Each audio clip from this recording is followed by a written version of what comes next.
सुबह घर से निकली एक साधारण सी लड़की। कहा था पढ़ाई के लिए जा रही हूं, पर वो कभी अपनी मंजिल तक पहुंची ही नहीं। कुछ दिनों तक उसका मोबाइल खामोश रहा। घर वाले इंतजार करते रहे और फिर एक सुबह शहर से दूर एक सुनसान खेत में जो मिला, उसने पूरे इलाके को हिलाकर रख दिया। ये कहानी है भरोसे की, धोखे की, जुनून की और एक ऐसे रिश्ते की जो प्यार से शुरू हुआ और हत्या पर खत्म हुआ। इस वीडियो में आप जानेंगे वो कौन थी, वो कौन था और आखिर उस रात ऐसा क्या हुआ जिसने दो जिंदगियों को हमेशा के लिए बदल दिया। ये सिर्फ एक मर्डर मिस्ट्री नहीं, ये एक कड़वी हकीकत है। तो चलिए जानते हैं इस दिल दहला देने वाले हत्याकांड की पूरी कहानी विस्तार से इस वीडियो में। नमस्कार मेरे प्यारे भाइयों और बहनों, मैं विवेक कुमार। क्राइम की कहानी के नए एपिसोड में आप सभी लोगों का हार्दिक स्वागत है। कहानी में आगे बढ़ने से पहले कृपया क्राइम की कहानी चैनल को सब्सक्राइब कर बेल आइकन जरूर दबा लें ताकि मेरे हर वीडियो का नोटिफिकेशन आपको मिलता रहे। तो चलिए आज की कहानी शुरू करते हैं। आज की कहानी बिहार की है। 10 अक्टूबर 2025 की सुबह बिहार के बेगूसराय की गलियों में रोज की तरह रौनक थी। उसी सुबह अपनी सादगी में लिपटी हुई भारती कुमारी अपने घर से निकली। आंखों में सपने थे, मन में उम्मीदें और होठों पर वही पुराना वाक्य, मैं पटना जा रही हूं, पढ़ाई करनी है। घर वालों ने भी हर बार की तरह उसे दुआएं दी और मन ही मन इत्मीनान कर लिया कि वो रूम पहुंचते ही फोन कर देगी। आखिर हर बार वो ऐसा ही करती थी। दिन चढ़ता गया, शाम उतर आई, मगर घर में फोन की घंटी नहीं बजी। पहले पहले किसी को चिंता नहीं हुई। सबको लगा रास्ते में नेटवर्क की दिक्कत होगी या फिर सफर की थकान से वो सो गई होगी। रात गहरी हुई मगर सन्नाटा वैसा ही बना रहा। घर वालों ने खुद कॉल किया पर उधर से बस एक ठंडी सी रिकॉर्डिंग सुनाई दी। जिस नंबर पर आप बात करने की कोशिश कर रहे हैं वो बंद है। रात यूं ही बेचैनी में कट गई। 11 अक्टूबर 2025 की सुबह हुई मगर हालात बदले नहीं। अब डर ने अपनी जगह बना ली थी। घर वालों ने पटना में उसकी रूममेट को फोन लगाया। दिल धड़कते हुए उन्होंने बस इतना पूछा, क्या भारती रूम पर पहुंच गई थी? दूसरी तरफ से जो जवाब आया उसने सारे शब्द छीन लिए। नहीं दीदी, वो तो आई ही नहीं। अब माहौल पूरी तरह बदल चुका था। भरोसे की जगह बेचैनी ने ले ली थी। वो लड़की जो हमेशा समय पर पहुंचती थी, जो हर सफर के बाद घर फोन करना नहीं भूलती थी, आज अचानक जैसे हवा में खो गई थी। आज उसका कोई पता नहीं था। भारती के गायब होने की खबर जैसे ही घर में आग की तरह फैली, उसके पिता, मां और भाई ने एक पल भी देर नहीं की। गांव, रिश्तेदार, खेत खलिहान सब कुछ पीछे छोड़कर तीनों सीधा पटना के लिए निकल पड़े। रास्ते भर बस, ट्रेन और प्लेटफॉर्म के शोर के बीच उनके मन में केवल एक ही सवाल गूंजता रहा, आखिर भारती कहां गई? पटना पहुंचते ही उन्होंने सबसे पहले उसकी किराए की रूम का रास्ता पकड़ा। दिल धड़कता हुआ था। हर कदम पर उम्मीद और डर साथ साथ चल रहे थे। दरवाजा खुला, रूममेट से बात हुई, फिर आसपास की दुकानों पर पूछताछ शुरू हुई। चाय वाले से लेकर किराना दुकानदार तक, हर किसी से वही सवाल, क्या आपने 10 अक्टूबर 2025 को भारती को यहां आते देखा था? लेकिन हर जगह से एक ही जवाब मिला, नहीं, उस दिन वो यहां नहीं आई थी। अब यह मामला सिर्फ एक साधारण गुमशुदगी नहीं लग रहा था। यह किसी गहरे और डरावने सस्पेंस की शुरुआत बन चुका था। थक हार कर परिवार पुलिस स्टेशन पहुंचा। कांपते हाथों से बेटी की गुमशुदगी की रिपोर्ट दर्ज करवाने की गुहार लगाई। मगर वहां जो हुआ उसने उनके पैरों तले जमीन खिसका दी। बिहार में उस वक्त चुनाव चल रहे थे और पुलिस के पास जैसे हर सवाल का एक ही रटा रटाया जवाब था, अभी थोड़ा इंतजार कीजिए, सब कुछ सेटल होने दीजिए। लेकिन एक पिता का दिल कैसे इंतजार करता? एक मां की ममता कैसे सिस्टम के बहाने समझती? जब एक बेटी कहीं अंधेरे में खो चुकी हो तब सब कुछ कैसे सेटल हो सकता है? घर वालों की आंखों से नींद जैसे हमेशा के लिए गायब हो चुकी थी। हर कुछ मिनट में फोन की स्क्रीन जलती, उसी एक नाम को ढूंढती, भारती कॉलिंग, पर वो कॉल कभी आई ही नहीं। हर बीतते पल के साथ बेचैनी और गहराती जा रही थी। अब एक सवाल हर किसी के दिल में था, पटना पहुंचने से पहले भारती के साथ क्या हुआ? भारी मिन्नतों, हाथ जोड़ने और आंसुओं के बाद आखिरकार पुलिस को भारती कुमारी की मिसिंग रिपोर्ट दर्ज करनी पड़ी। थाने की ठंडी दीवारों के बीच बैठे अफसरों ने उसे बस एक फाइल समझकर किनारे रख दिया। औपचारिकता निभाते हुए बोले, आप घर जाइए, लड़की खुद ही लौट आएगी। हो सकता है किसी दोस्त के यहां रुक गई हो। टूटे दिल और कमजोर होती उम्मीद के सहारे घर वाले लौट तो आए, लेकिन उनकी आंखों में अब डर साफ झलकने लगा था। इधर पुलिस वही की वही बैठी रही। ना कोई सर्च ऑपरेशन, ना कोई तलाशी, ना कोई गंभीर पूछताछ। मानो एक लड़की का यूं गायब हो जाना अब कोई बड़ी बात ही नहीं रह गई थी। दिन बीतते गए। 11 अक्टूबर 2012, अक्टूबर, 13 अक्टूबर, फिर 14 अक्टूबर। हर गुजरता दिन घर वालों के दिल में एक नया जख्म जोड़ रहा था। मां की सूनी आंखें हर दरवाजे की आहट पर उठ जाती, पिता हर फोन की घंटी पर चौंक पड़ते और भाई हर पल खुद को बेबस महसूस करता। लेकिन भारती की कोई खबर नहीं थी। और फिर आई 15 अक्टूबर 2025 की वो सुबह, जो अपने साथ ऐसा झटका लेकर आई जिसने पूरे बेगूसराय को हिला दिया।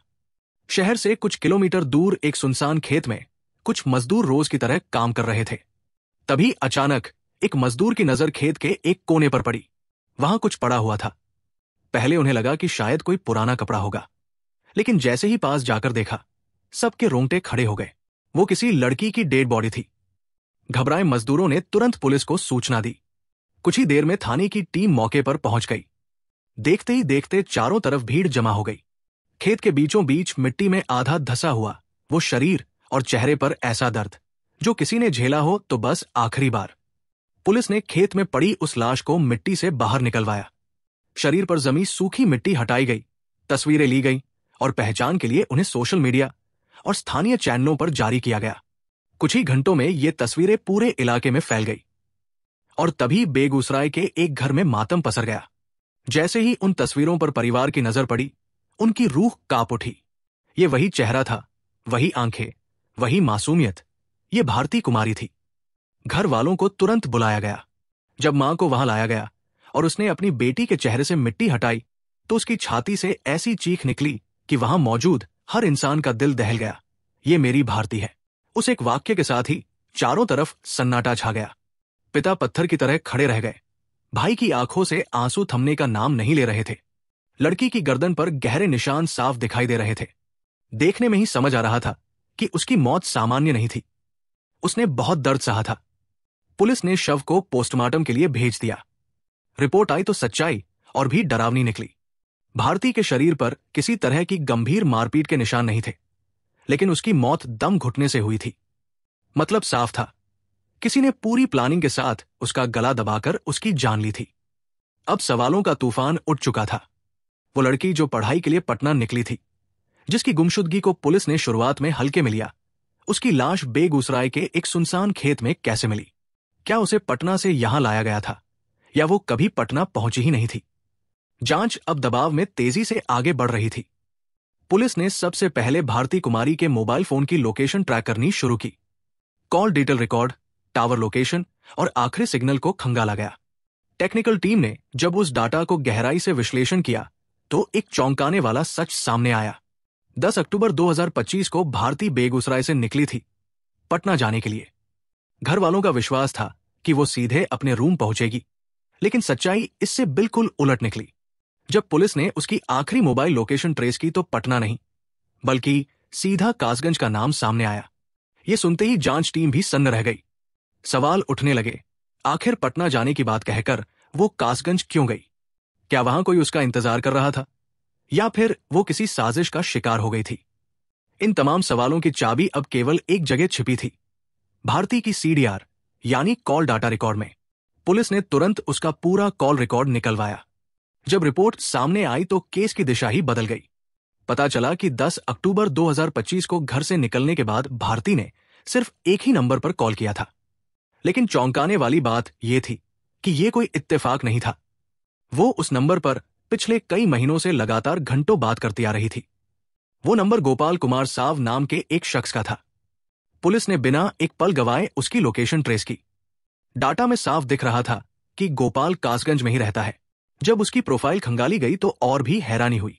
वो एक सरकारी स्कूल में टीचर था, एक पढ़ा लिखा, शांत स्वभाव वाला, सीधी सादी जिंदगी जीने वाला इंसान। लेकिन क्या सच में वो इतना सिंपल था जितना दिखता है? पुलिस बिना देर किए गोपाल के घर पहुंची। दरवाजा खुलते ही उसे थाने ले जाया गया और सवालों की बौछार शुरू हो गई। भारती कुमारी से तुम्हारा क्या रिश्ता है? 10 अक्टूबर 2025 को क्या तुम उससे मिले थे? अचानक सामने आई पुलिस को देखकर गोपाल पहले तो घबरा गया। उसकी आवाज लड़खड़ाने लगी, माथे पर पसीना उभर आया। कुछ पल की चुप्पी के बाद वो बोला, हाँ, मैं भारती को जानता हूं। उसने कबूल किया कि जब भारती पटना में कंपटीशन एग्जाम की तैयारी कर रही थी तभी दोनों की मुलाकात हुई थी। वहीं से दोस्ती शुरू हुई और दोस्ती कब प्यार में बदल गई उन्हें खुद भी पता नहीं चला। गोपाल ने बताया कि कई बार भारती खुद कासगंज उसके पास आती थी, सरकारी क्वार्टर में रुकती थी, और कई बार वो खुद पटना जाकर उससे मिलता था। दोनों के बीच सिर्फ इमोशन नहीं बल्कि फिजिकल रिलेशन भी थे। ये सारी बातें गोपाल ने पुलिस के सामने बिना किसी झिझक के मान ली। लेकिन जैसे ही बात 10 अक्टूबर 2025 पर आई, जिस दिन भारती लापता हुई थी, गोपाल का स्टेटमेंट अचानक बदल गया। उसका चेहरा सख्त हो गया और वो बोला, उस दिन मैं अपने स्कूल में ड्यूटी पर था, आप चाहे तो जाकर चेक कर सकते हैं। पुलिस ने तुरंत उसके स्कूल का रुख किया। अटेंडेंस रजिस्टर खंगाले गए, सीसीटीवी फुटेज देखे गए। हर जगह से एक ही बात सामने आई, गोपाल उस दिन सच में स्कूल में मौजूद था। उसका नाम अटेंडेंस में दर्ज था, कैमरों में भी वो अपनी ड्यूटी निभाता हुआ दिख रहा था। यह देखकर पुलिस भी थोड़ा कंफ्यूज हो गई। बाहर से तो सब कुछ एकदम क्लीन लग रहा था। गोपाल का उपस्थिति स्ट्रांग था, उसका व्यवहार नॉर्मल था। सबूतों के बावजूद ऐसा लग रहा था कि शायद गोपाल का भारती की गुमशुदगी या उसकी मौत से कोई सीधा लेना देना नहीं है। लेकिन पुलिस का अनुभव कुछ और ही इशारा कर रहा था। अफसरों के मन में बार बार एक ही बात घूम रही थी, कुछ तो गड़बड़ है। मामला जितना बाहर से साफ दिख रहा था, अंदर से उतना ही उलझा हुआ लग रहा था। इसलिए जांच टीम ने एक बार फिर तकनीकी विश्लेषण शुरू किया। इस बार उन्होंने भारती और गोपाल दोनों के मोबाइल की लोकेशन को एक साथ बहुत गहराई से ट्रैक किया। हर टावर पिंग, हर मूवमेंट को मिनट दर मिनट खंगाला गया। और यहीं पर कहानी ने एक ऐसा शॉकिंग मोड़ लिया जिसने पुलिस को भी हिलाकर रख दिया। रिपोर्ट में साफ सामने आया कि 10 अक्टूबर 2011 अक्टूबर और 12 अक्टूबर, इन तीनों दिनों में दोनों के मोबाइल की लोकेशन एक जैसी थी। शुरुआत में दोनों की लोकेशन कासगंज दिखा रही थी और फिर 12 अक्टूबर को दोनों की लोकेशन बेगूसराय के आसपास ट्रेस हुई। अब पुलिस को धीरे धीरे तस्वीर साफ नजर आने लगी। गोपाल का स्कूल में मौजूद होना शायद एक सोचा समझा स्ट्रैटेजी था। वो कहीं ना कहीं इस पूरे गेम का हिस्सा जरूर था। इसी शक के आधार पर पुलिस ने अगला कदम उठाया, गोपाल के सरकारी क्वार्टर और उसके आसपास लगे सीसीटीवी कैमरों की फुटेज खंगालने का। घंटों तक स्क्रीन के सामने बैठकर एक एक मिनट की रिकॉर्डिंग देखी गई। समय बीतता गया, आंखें थकने लगी। लेकिन फिर अचानक एक ऐसा फ्रेम सामने आया जिसने पूरे केस की दिशा पलट कर रख दी। 11 अक्टूबर 2025 की शाम का वो दृश्य कैमरे में साफ कैद था। गोपाल अपनी बाइक पर एक बड़ा सा बोरा लादे हुए कहीं जा रहा था। उसके चेहरे पर अजीब सी जल्दी थी। बाइक की स्पीड सामान्य से तेज थी। बोरे का शेप देखकर ही पुलिस का दिल दहल गया। बोरा भारी था और उसकी मूवमेंट देखकर साफ लग रहा था कि अंदर कोई ठोस चीज है। जब पुलिस ने उस सीसीटीवी फुटेज को गोपाल के सामने रखा और बोरे के बारे में पूछा तो उसके चेहरे का रंग उड़ गया। वो एक भी साफ या संतोषजनक जवाब नहीं दे पाया। उसके माथे से पसीना टपकने लगा, आंखें इधर उधर भागने लगी और आवाज इतनी कांप रही थी कि शब्द टूट टूट कर निकल रहे थे। अब पुलिस को पूरा यकीन हो चुका था कि इस शख्स के पास भारती की गुमशुदगी और मौत का पूरा सच छिपा हुआ है। लोकेशन डाटा, कॉल रिकॉर्ड और सीसीटीवी फुटेज, तीनों को जोड़कर पुलिस ने बिना देर किए गोपाल को गिरफ्तार कर लिया। थाने के एक बंद कमरे में जब उससे सख्ती से पूछताछ शुरू हुई तो कुछ ही घंटों में वो अंदर से टूटने लगा। और फिर जो सच्चाई बाहर आई वो किसी भी इंसान के रोंगटे खड़े कर देने के लिए काफी थी। कांपती आवाज में गोपाल बोला, हां, मैं भारती को जानता था। सिर्फ जानता नहीं, बहुत करीब से जानता था। उसने बताया कि जब भारती पटना आई थी तभी उसकी मुलाकात उससे हुई थी। भारती एक मिडिल क्लास फैमिली से थी, घर की हालत भी कुछ खास नहीं थी। वही गोपाल एक सरकारी स्कूल का टीचर था, स्टेबल इनकम, पैसों की कोई बड़ी कमी नहीं। और यहीं से शुरू हुआ एक अजीब सा रिश्ता जिसमें प्यार से ज्यादा जरूरतों ने अपनी जगह बना ली थी। गोपाल हर चीज का खर्च उठाता था, रूम का किराया, कपड़े, मोबाइल रिचार्ज, शॉपिंग, सब कुछ। और बदले में उसे मिलती थी भारती की कंपनी, उसका साथ और उसका शरीर। बाहर से देखने में यह रिश्ता प्यार जैसा लगता था, लेकिन अंदर से ये एक गिव एंड टेक गेम बन चुका था।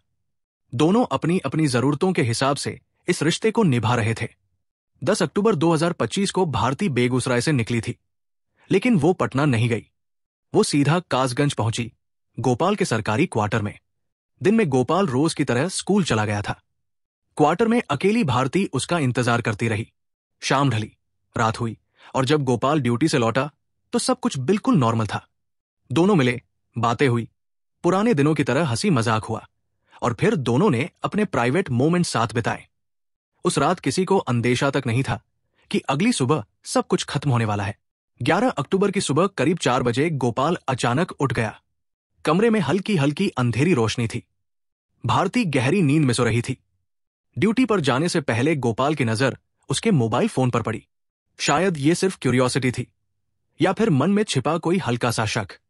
उसने धीरे से भारती के हाथ को पकड़ा और उसके फिंगरप्रिंट से मोबाइल अनलॉक कर लिया। स्क्रीन खुली, वो सीधा गैलरी में गया। वहां एक हिडन फोल्डर था। जैसे ही उसने वो फोल्डर खोला, उसकी पूरी दुनिया हिल गई।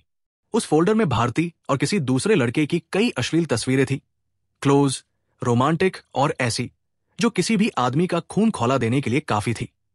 गोपाल के अंदर उमड़ा हुआ प्यार पल भर में जलते हुए गुस्से में बदल गया। उसने झटके से भारती को नींद से जगाया और मोबाइल फोन उसके सामने फेंक दिया। भारती की आंखें खुली। उसने स्क्रीन देखी, लेकिन उसके चेहरे पर कोई घबराहट नहीं थी। वो बस चुपचाप गोपाल को देखती रही। गोपाल की आवाज कांप रही थी, आंखों में गुस्सा और दर्द दोनों थे। उसने पूछा, ये कौन है?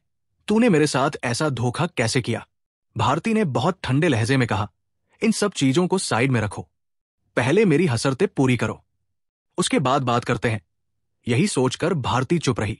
उसे लगा कि अगर वो इस वक्त गोपाल को शांत कर दे, फिर से उसके करीब हो जाए, तो शायद उसका गुस्सा ठंडा पड़ जाएगा और वो सब कुछ भूल जाएगा। उसी डर और चालाकी के बीच दोनों के बीच एक बार फिर शारीरिक संबंध बने। कुछ लम्हों के लिए माहौल शांत जरूर हुआ, मगर गोपाल के दिल में जलता हुआ सवाल वही का वही था। कुछ देर बाद उसने फिर वही बात दोहराई, वो लड़का कौन है जिसके साथ तू इन तस्वीरों में है? इस बार भारती घबरा गई। उसने झूठ का सहारा लिया। भारती बोली, वो मुझे ब्लैकमेल करता है, जबरदस्ती मेरे साथ रिलेशन बनाए। मैं मजबूर थी। लेकिन अब गोपाल सिर्फ सुन नहीं रहा था, वो देख भी रहा था। उसने दोबारा तस्वीरों को गौर से देखा। हर फोटो में भारती हंस रही थी, मुस्कुरा रही थी, पूरी तरह रिलैक्स थी। कहीं से भी ऐसा नहीं लग रहा था कि वो किसी डर, दबाव या मजबूरी में थी। वही पल था जब गोपाल के सीने में बसा प्यार पूरी तरह नफरत में बदल गया। उसकी आंखें लाल हो गई, सांस तेज चलने लगी। दिमाग में बस एक ही शब्द गूंज रहा था, धोखा, धोखा, धोखा। और उसी अंधे गुस्से में, बिना कुछ सोचे समझे, उसने अपने ही हाथों से भारती का गला दबा दिया। वो चीख भी नहीं पाई। कुछ ही सेकंड में उसकी सांसें थम गई। वो पल कुछ ही सेकंड का था, लेकिन उसी सेकंड ने 2 जिंदगियां बर्बाद कर दी। एक की सांसें थम गई और दूसरे की जिंदगी जेल की 4 दीवारी में कैद हो गई। जब गोपाल ने देखा कि भारती अब हमेशा के लिए खामोश हो चुकी है, उसकी आंखों के सामने अंधेरा सा छा गया। जिस लड़की के साथ कुछ घंटों पहले तक उसने वक्त बिताया था, वही अब उसके सामने निर्जीव पड़ी थी। उसे समझ ही नहीं आ रहा था कि वो क्या करे। कुछ देर तक वो कमरे में पड़े शव को देखता रहा, फिर घबराहट में अपने माथे पर हाथ फेर लिया। बाहर सुबह की हल्की रोशनी फैल चुकी थी और उसे स्कूल भी जाना था। किसी को शक न हो, इसलिए उसने शव को वही अपने क्वार्टर में छोड़ दिया और ऐसे निकल गया जैसे कुछ हुआ ही ना हो। दिन भर वो स्कूल में बच्चों को पढ़ाता रहा, ब्लैक बोर्ड पर लिखता रहा, हाजिरी लेता रहा, लेकिन उसके भीतर सब कुछ टूट चुका था। हर पल उसे वही कमरा, वही चेहरा और वही गर्दन का निशान याद आ रहा था। शाम को जब ड्यूटी खत्म हुई तो वो सीधे क्वार्टर वापस लौटा। कमरे में घुसते ही उसकी नजर फिर उसी बोझ पर पड़ी जो अब उसकी जिंदगी का सबसे बड़ा राज बन चुका था। उसने एक बड़ा सा बोरा निकाला, कांपते हाथों से भारती की लाश को उसमें रखा, बोरे का मुंह कसकर बांधा और उसे अपनी बाइक पर लाद दिया। रात का अंधेरा उसके लिए ढाल बन गया। वो कासगंज से बेगूसराय की तरफ निकल पड़ा। रास्ते भर उसका दिल तेजी से धड़कता रहा, पसीना बहता रहा, लेकिन अब उसके भीतर डर से ज्यादा एक अजीब सा सन्नाटा था, जैसे सब कुछ खत्म हो चुका हो। बेगूसराय पहुंचकर उसने एक सुनसान खेत के किनारे बाइक रोकी। चारों तरफ अंधेरा और सन्नाटा था। उसने बोरे को उतारा और बिना पीछे मुड़े उसे खेत के अंदर फेंक दिया। कुछ सेकंड तक वो वहीं खड़ा रहा, फिर बाइक स्टार्ट की और वापस लौट गया। उसे लगा कि अब सब खत्म हो गया है, कोई कभी इस सच तक नहीं पहुंचेगा। लेकिन वो भूल गया था कि किस्मत से कोई नहीं बचता। जिस रास्ते से वो बोरा लेकर गुजरा था, वहां लगे कुछ सीसीटीवी कैमरों में उसकी हर हरकत कैद हो गई थी। वही फुटेज बाद में पुलिस के हाथ लगी और उसी एक सुराग के सहारे इस केस का पूरा सच बाहर आ गया। पुलिस ने गोपाल को गिरफ्तार किया, उसके खिलाफ चार्जशीट दाखिल की गई और अब वो जेल में है। इस पूरी घटना ने एक बार फिर ये साबित कर दिया कि भरोसा जब टूटता है तो सिर्फ दिल नहीं, जिंदगियां भी उजड़ जाती है। भारती अपने सपनों को पूरा करने निकली थी, लेकिन रास्ते में उसे प्यार के नाम पर ऐसा धोखा मिला जिसकी कीमत उसे अपनी जान देकर चुकानी पड़ी। गोपाल, जिसे समाज एक आदर्श शिक्षक के रूप में देखता था, वही अपने गुस्से और ईर्ष्या का गुलाम बनकर एक हत्यारा बन गया। ये कहानी सिर्फ एक हत्या की नहीं, बल्कि उन गलत रिश्तों, झूठे भरोसे और भावनात्मक कमजोरियों की भी है जो धीरे धीरे इंसान को अंधेरे की ओर धकेल देती है। कानून ने अपना काम किया, आरोपी सलाखों के पीछे पहुंचा, लेकिन भारती की मां की सूनी आंखें, पिता का टूटा हुआ दिल और भाई की खामोशी, ये सजा उम्र भर खत्म नहीं होगी। इस केस ने समाज को एक कड़वा सच दिखाया है कि अपराध चाहे कितना भी शातिर तरीके से छिपाया जाए, एक न एक दिन सच सामने आ ही जाता है। और जब सच सामने आता है तो वो सिर्फ आरोपी को ही नहीं, कई मासूम जिंदगियों को हमेशा के लिए बदल देता है। आज की कहानी बस यही तक। अब बारी कमेंट पढ़ने की है। ममता सिंह मैम ने कमेंट किया है, लगता है ये सब आपके क्राइम की कहानी चैनल को नहीं देखते हैं, वरना क्राइम की कहानी सुनते तो आज ये लोग ये सब अपराध न करते। एक अपराध करने के बाद उसे छुपाने के लिए दूसरा अपराध नहीं करते। जागो जागो महादेव। मैम, सही कहा आपने। अपराध कभी समाधान नहीं देता, बल्कि और परेशानियां बढ़ा देता है। मैम, आपके सपोर्ट और प्यार के लिए दिल से धन्यवाद। मीरा राय मैम ने कमेंट किया है, मैम आपके सपोर्ट और प्यार के लिए दिल से धन्यवाद। रीता छेत्री मैम ने कमेंट किया है, बेचारी पूजा, जैसी करनी वैसी भरनी। मैम, आपके सपोर्ट और प्यार के लिए दिल से धन्यवाद। संजना मुखर्जी मैम ने कमेंट किया है, शक का कोई इलाज नहीं, पर सबा भी तो दूसरे के लिए मुमताज को धोखा दे रही थी। मैम, शक का इलाज नहीं, ये सच है, लेकिन धोखा देने के बाद रिश्ते का इलाज भी कहाँ बचता है। मैम, आपके सपोर्ट और प्यार के लिए दिल से धन्यवाद। माला कुमारी राय जी ने कमेंट किया है, सुशील के साथ सही हुआ, जैसा करोगे वैसा भरोगे। मैम, बिल्कुल सही कहा आपने। सुशील के साथ जो हुआ वो पूरी तरह उसके कर्मों का ही परिणाम था। मैम, आपके सपोर्ट के लिए दिल से धन्यवाद। जमुना अटलूरी जी ने कमेंट किया है, कैसा पिता है, इज्जत की खातिर अपनी ही बेटी की हत्या कर दी, क्या हत्या करने से इज्जत लौट आएगी। जमुना अटलूरी फ्रॉम मुंबई, सर, इज्जत किसी की जान लेने से नहीं बचती, बल्कि इंसानियत निभाने से बचती है। बेटी की हत्या इज्जत नहीं, सोच की क्रूरता दिखाती है। सर, आपके सपोर्ट और प्यार के लिए दिल से धन्यवाद। नाहिद खान जी ने कमेंट किया है, hi Vivek, hope all is well. This story is also sad as always, but my concern here is that if one person has chosen to go their own way, then the other should also move on. It's not necessary for one person to kill and spend rest if their lives behind bars. The outcome of love is not necessarily that. Ma'am, I completely understand what you're saying, and I agree with you. It's truly heartbreaking when things end in such an extreme way. Love should never lead to destruction or the loss of multiple lives. Walking away and choosing to move on, even when it's painful, is always the better and more human choice. Ma'am, thank you very much for your support. Shyam Bahadur Gupta sir ने comment किया है, दोनों के बीच कोई प्यार नहीं था, केवल अपनी वासना की पूर्ति के लिए जब मां बाधा बनी तो उसने उसकी हत्या कर दी। भाई बचाने आया तो उसे भी मार दिया गया, और अपना अपराध छिपाने के लिए लड़की की भी हत्या कर दी गई। सर, ये घटना बेहद अमानवीय और शर्मनाक है। वासना में अंधे होकर किसी की जान लेना किसी भी हाल में सही नहीं ठहराया जा सकता। मां, भाई और लड़की तीनों निर्दोष थे। ऐसे अपराधी को कड़ी से कड़ी सजा मिलनी चाहिए। सर, आपके सपोर्ट और प्यार के लिए दिल से धन्यवाद। स्मितल जी ने कमेंट किया है, कशिश ने जो किया उसका यही अंजाम होना था, लेकिन दुख इस बात का है कि उसके मां बाप को किस गलती की सजा मिली। पहले ही उनके 2 बच्चे नहीं रहे, जो एक सहारा थी उसे भी खो दिया। मैम, कशिश की गलती अपनी जगह है, लेकिन उसके मां बाप का दुख शब्दों में बताया नहीं जा सकता।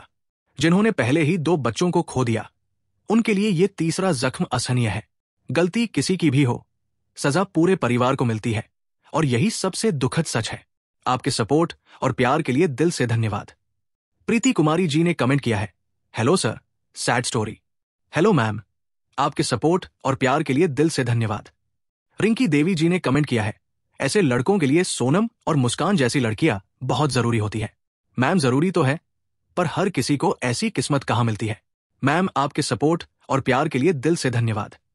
राहुल जयकर जी ने कमेंट किया है, फर्स्ट लाइक, कमेंट, व्यू विवेक जी। सर, आपके सपोर्ट और प्यार के लिए दिल से धन्यवाद। करिश्मा मौर्य जी ने कमेंट किया है, मैम, आपके सपोर्ट और प्यार के लिए दिल से धन्यवाद। दीपाली त्रिवेदी जी ने कमेंट किया है, गलती प्रिया की भी है। मैम, आपके सपोर्ट और प्यार के लिए दिल से धन्यवाद। देवेंद्र रोहिला जी ने कमेंट किया है, दुर्भाग्यपूर्ण, ये मेरा गांव है। सर, आपके सपोर्ट और प्यार के लिए दिल से धन्यवाद। अमित दीक्षित जी ने कमेंट किया है, भारतीय कोर्ट अंधी है और लालच में पैसों के बदले बिक जाती है। भारतीय कानून दुनिया का सबसे घटिया कानून है। ऐसे कानून और कोर्ट पर थू है। सर, आपकी नाराजगी समझ में आती है, लेकिन पूरे भारतीय न्यायपालिका और कानून को इस तरह अपमानित करना सही नहीं है। सर, आपके सपोर्ट और प्यार के लिए दिल से धन्यवाद। कोमल प्रसाद जी ने कमेंट किया है, ऐसी औरतों के बारे में क्या ही कहा जाए। खुद तो गई ही, उसके कारण दीपक और विशाल भी जेल की हवा खाएंगे। इसे न गलत कह सकते हैं, न सही, क्या ही कहा जाए ऐसी को। मैम, किसी एक इंसान की गलती की सजा सभी को मिलना सही नहीं है। हालात जो भी हो, कानून अपना काम करेगा। मैम, आपके सपोर्ट और प्यार के लिए दिल से धन्यवाद। कपिल कुचेरिया जी ने कमेंट किया है, सर, आपके सपोर्ट और प्यार के लिए दिल से धन्यवाद। फरहत खानुम जी ने कमेंट किया है, सबा अपने जीजा मुश्ताक के भाई मुमताज से प्यार करती थी, तो जीजा के भाई से रिश्ता क्यों नहीं हो सकता। मुझे बात समझ नहीं आई। मैम, जीजा के भाई से रिश्ता होना धर्म और कानूनन मना नहीं होता, लेकिन कई बार परिवार की परंपराएं, सामाजिक दबाव और आपसी रिश्तों की जटिलताएं आड़े आ जाती है। इसलिए हर जायज रिश्ता भी आसानी से संभव नहीं हो पाता। शायद सबा के मामले में भी यही वजह रही हो। मैम, आपके सपोर्ट और प्यार के लिए दिल से धन्यवाद। बेबो खान जी ने कमेंट किया है, पुअर किशनवीर। मैम, आपके सपोर्ट और प्यार के लिए दिल से धन्यवाद। मोहम्मद जी ने कमेंट किया है, भट्टी कनाडा। सर, दुनिया बड़ी जालम है। सर, आपके सपोर्ट और प्यार के लिए दिल से धन्यवाद। कंवल स्वेलहीन जी ने कमेंट किया है, पूरा पाकिस्तान उदास था जहरा के लिए। मैम, आपके सपोर्ट और प्यार के लिए दिल से धन्यवाद। मोहम्मद हफीज उर रहमान जी ने कमेंट किया है, गुलनाज और उसके प्रेमी के साथ जो हुआ वो बहुत सही हुआ। अगर मैं गुलनाज का भाई होता तो शायद मैं भी यही करता। गुलनाज ने माँ बाप और पूरी कम्युनिटी को धोखा दिया, इसलिए उसे सही सजा मिली। सर, आपके सपोर्ट और प्यार के लिए दिल से धन्यवाद। मेरे कुछ भाई और बहन ऐसे भी हैं जो डेली के लिसनर हैं, हर वीडियो को देखते हैं और कमेंट करते हैं, जैसे विवेक कुमार जी, विनोद राजपूत जी, गणेश सौद जी, सत्यनारायण लहरे जी, अलग जोत सिंह जी, जहीर डॉन जी, सनी भंडारी जी, जफर खान जी और सभी भाई बहनों को शुक्रिया जो मेरे वीडियो को लाइक, शेयर और कमेंट करते हैं। आप लोग ऐसे ही अपना प्यार बनाए रखिए। मैं आप लोगों के लिए रोज नए वीडियो लाता रहूंगा। कहानी को लास्ट तक सुनने के लिए आपका धन्यवाद। इस कहानी के बारे में अपनी राय कमेंट करके जरूर बताइएगा और ऐसी ही अपराध की सच्ची कहानियों के लिए हमारे चैनल क्राइम की कहानी को सब्सक्राइब कर लीजिए। कहानी को लाइक और शेयर जरूर करें। धन्यवाद।